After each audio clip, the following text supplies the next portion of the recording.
Hello बच्चों, let's read the given question. The question says an escalator is 30 meter long and slant at 30 degree relative to the horizontal. If it moves at 1 meter per second, at what rate does it do work in lifting 50 kg woman from the bottom to the top of the escalator?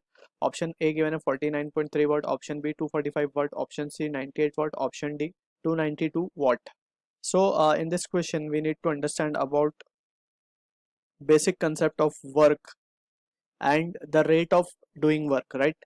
तो सबसे पहले work की अगर हम बात करें, so work को just we can write it as to be force into the displacement, and displacement should be in the direction of force, right. And from this यहाँ पे हमने डायरेक्ट ही वर्क को एफ एस लिखा है.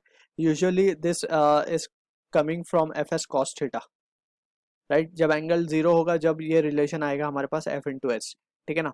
And जब angle 180 होगा, यानी कि force and displacement are oppositely directed, so in that case work will coming out to be negative.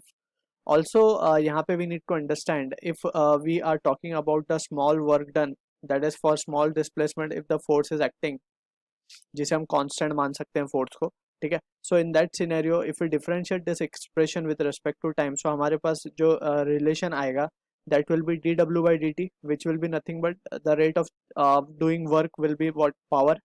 All right. So power को हम क्या लिख पाएंगे, force into ds by dt will become velocity in that scenario. So ये relation just we need to understand, force power is the product of force into velocity, right.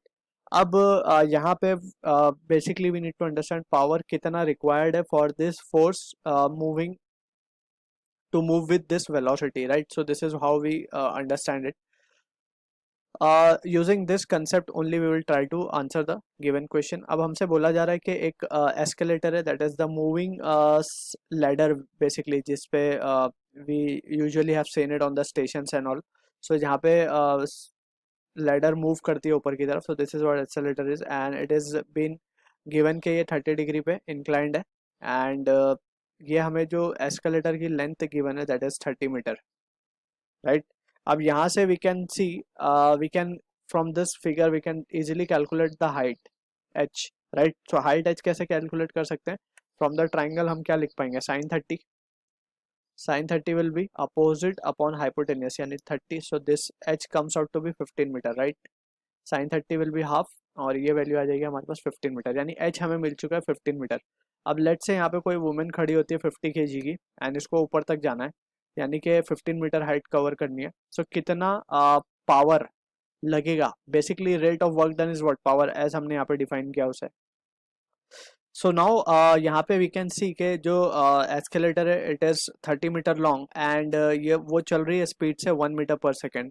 सो जो time लगेगा इसको move होने के लिए, that can be written as length of escalator upon the speed of escalator. So that comes out to be L, हमें 30 given है, ये 1, तो 30 सेकेंड्स, राइट. 30 सेकेंड्स एस्केलेटर को लगेंगे ऊपर पहुंचने के लिए.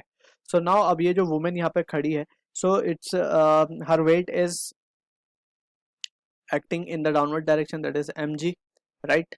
So we can write from this work done can be written as work done by gravity. अगर हम देखें, so it will be minus mgh, लेकिन work done by escalator we are interested in calculating, so work done by escalator will be equals to plus mgh, ठीक है ना, क्योंकि ये ऊपर की तरफ जा रही है, and we can say escalator भी ऊपर जा रहा है, डिस्प्लेसमेंट भी ऊपर है, और फोर्स भी ऊपर ही है, ठीक. So in that case work done by escalator, we need to be careful, work done किसका पूछा है.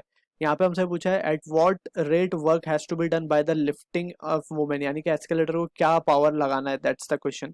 सो यहाँ पे we can say power of escalator can be now written as, हम इसे लिख देंगे W of escalator upon time. So W of escalator is mgh upon time. तो हमारे पास m की वैल्यू भी है, दैट इज 50, और 9.8 g की वैल्यू हम लेंगे, और h हमारे पास आ चुका है 15, द होल डिवाइड बाय 30. सो power finally comes out to be 245 watt. So this is the answer to the question, जो कि मैच होगा ऑप्शन बी के साथ. I hope you understood the solution. All the best.